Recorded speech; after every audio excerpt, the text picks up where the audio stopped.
At the vast tank plant in Detroit, Michigan, plans were formulated to meet these new demands. A new tank, one of many, the M60, had to be developed and produced. Engineers from the Army began to work on the designs with specialists in research and development.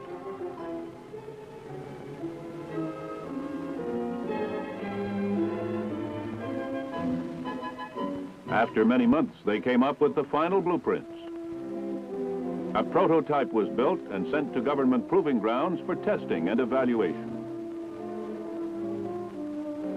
First, the M60 and later the M60A1 proved that these models had achieved a high degree of protection, firepower, and mobility. It was simple to operate, durable, and reliable. It had to be all these things to meet the requirements as the Army's primary assault weapon.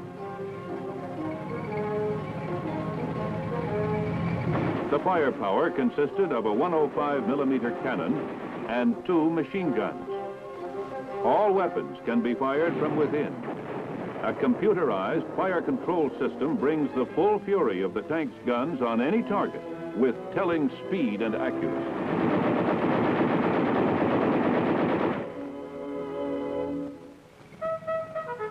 For many months, the tank underwent a vast variety of tests.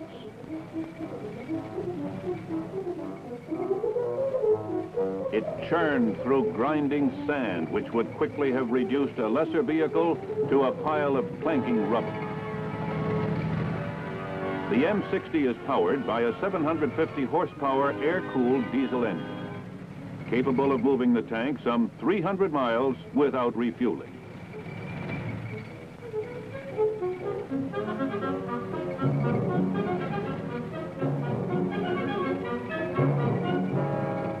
Day after day, it thundered through muddy swamps and across washed-out gullies, always moving under perfect control, while the continual check on brakes, acceleration, and the control system went on.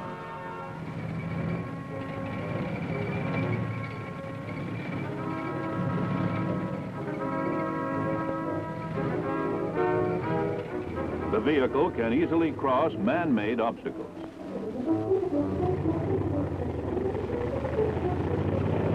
It can climb vertical walls as high as 3 feet. It remains completely leak-proof as it travels through 4 feet of water.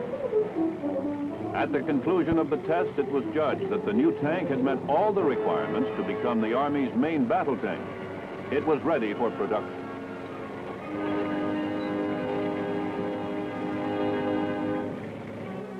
Center of production for this mammoth job is the government-owned Detroit Tank Plant, which is operated by the Chrysler Corporation and supervised by the project manager, M60 Tank, for the United States Army.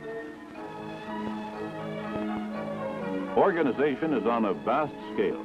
More than 500 separate companies in 25 states and Canada supply the equipment for the tank, which is assembled at the plant. This scene is repeated many times as separate groups of engineers develop every detail of each component. Product improvement never stops, even though tanks are rolling off the assembly line.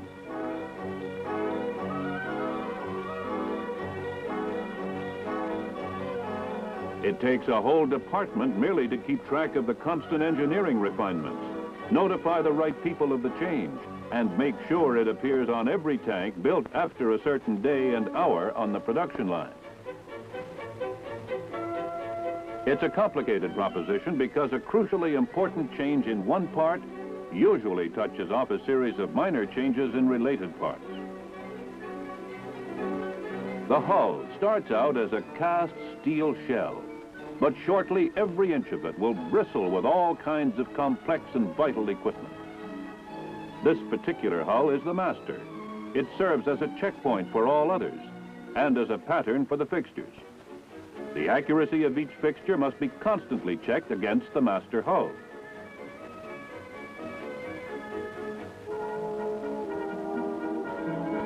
At one point, the welders work as a coordinated team on both inside and outside. The hull is placed in a cradle, which can rotate and hold it in any position to eliminate the hazards of overhead welding,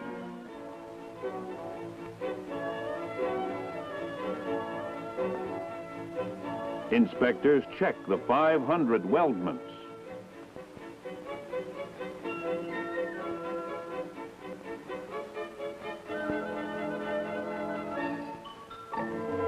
After inspection, the hull is then painted.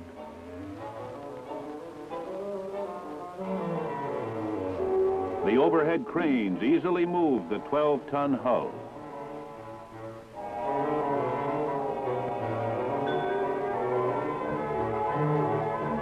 The 1.5 million square foot tank plant has produced over 35,000 tanks since it was built in 1940.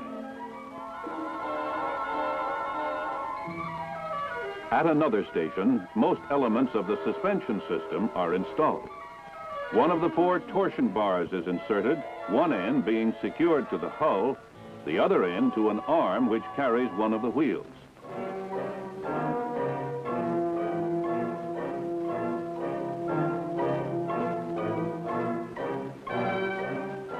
Friction snubbers and track support rollers also go on at this station.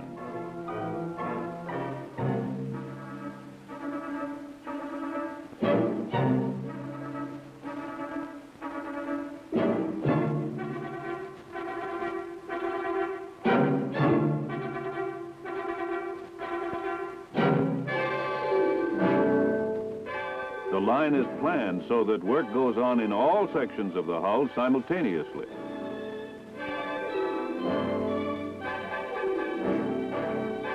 From here all the way to the end of the line, a bank of drawers feed the tank its seemingly limitless supply of parts. Finally, the power pack is placed into position.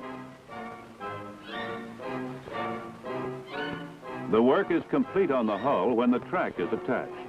Now the vehicle can power itself through the end of the line.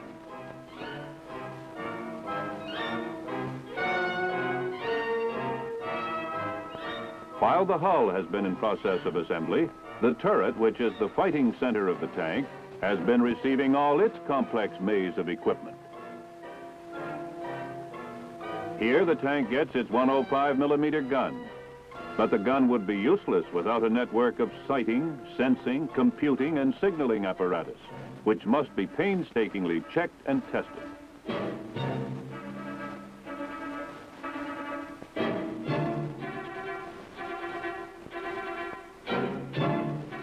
The gun is in line and on target. Now it is time to join the turret and the hull. What tank builders call the marriage.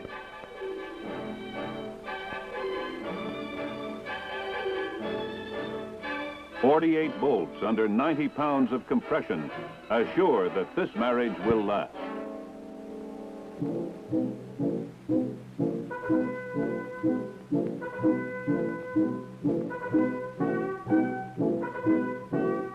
The tank is completed, but it is still far from being accepted by Army inspectors.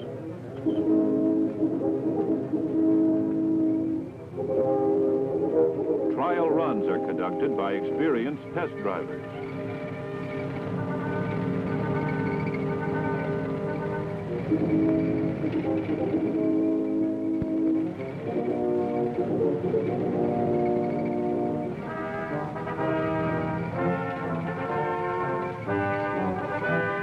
"15 miles at low speed.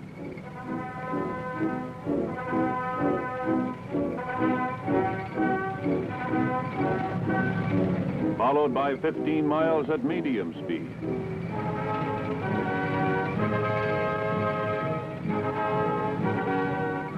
Then 15 miles at the top speed of 30 miles an hour. The first 45 miles is called the break-in run. It is the first phase of a rigorous testing and inspection program.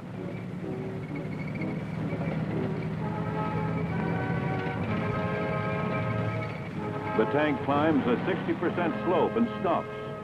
It is run for 2 minutes, turned off for 2 minutes, and then must start again in 1 minute. A similar test on a 36% slope makes sure that the fuel will continue to feed the engine in extreme position.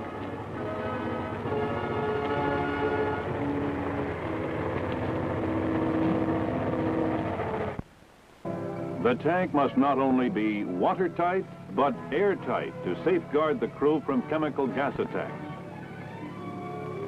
Every tank goes through similar tests which are evaluated both by military and civilian inspectors.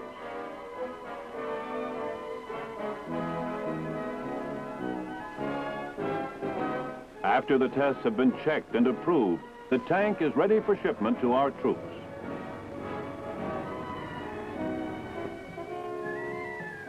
They are loaded onto specially designed flat cars and transported to bases in the United States or ports for shipment overseas.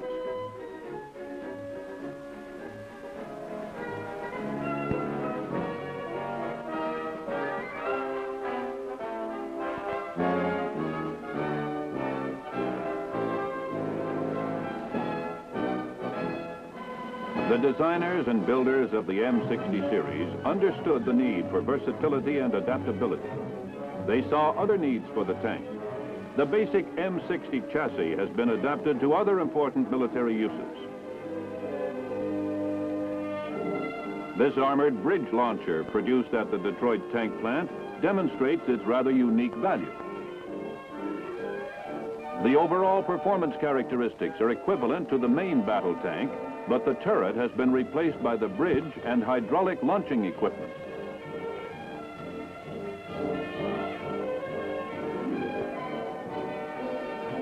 With a crew of 2, the vehicle can launch or retrieve a 15-ton scissors bridge in just 2 minutes. The bridge folds at mid-span for easy transportation on top of the vehicle. Speedy and efficient, the launcher provides an important addition to today's fighting force.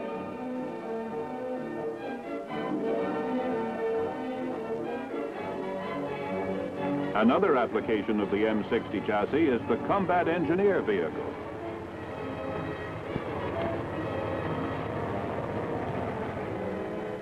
Equipped with a hydraulically operated bulldozer mounted on the front of the hull, the tank can perform a variety of tasks, including the removal of roadblocks, filling in gaps, ditches, and craters, and for general demolition and construction work. Carrying a crew of 4, the vehicle operates in forward combat areas, where the heavy armor provides protection against explosions, small arms fire, and shell fragments.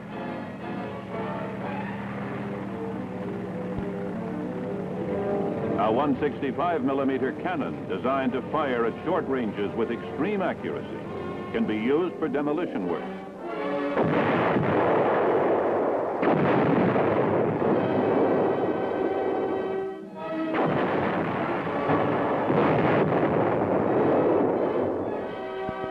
The M60 demonstrates its effectiveness in action during combat exercises. Over the past few years, the M60 and M60A1 tanks have achieved an outstanding record of performance and reliability.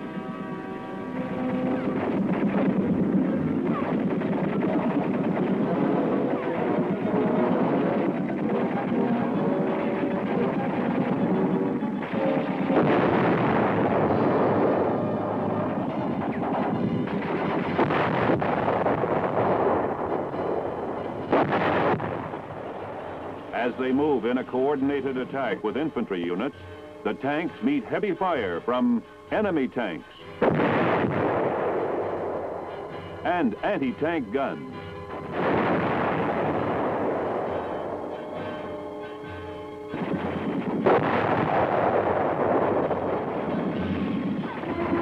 The M60 responds immediately with pinpoint accuracy.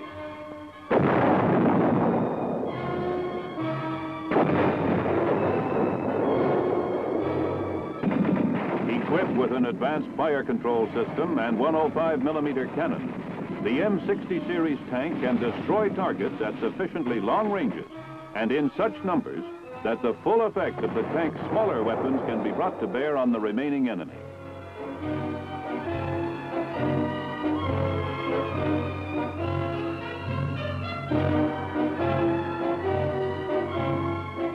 There is no question but that it is an impressive weapon, but it is also a highly versatile weapon system.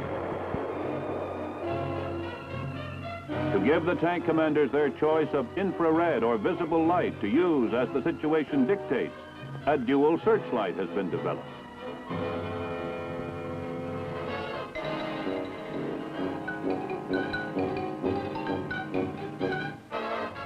The xenon light can be converted quickly to infrared, enabling the crew to zero in and destroy an unsuspecting enemy in the dark, as well as observing about at night without being observed.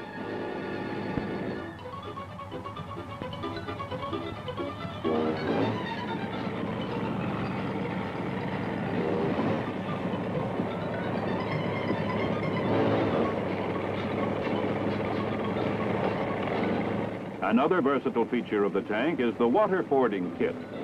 After the tank has been properly sealed and the kit assembled, it is able to negotiate lakes and rivers up to a depth of 13.5 feet.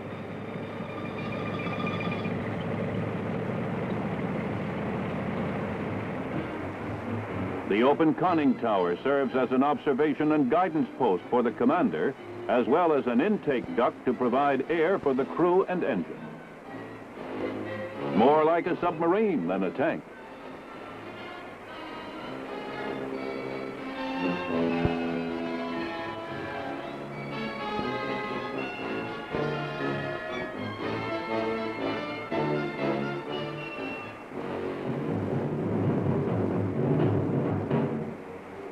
The ability to continue the attack in spite of waterways, which once proved a formidable obstacle, is a major advancement in the continuing development of the tank.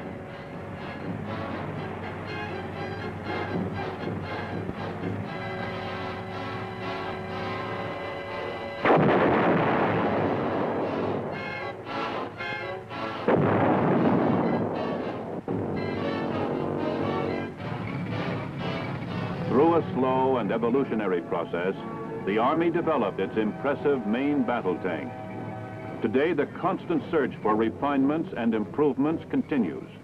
The Army is now concluding the final development of a more advanced and versatile weapon, the missile-firing M60A1E1. Today's tank is but a distant relative of those primitive vehicles that first crossed the muddy fields of Flanders 50 years ago.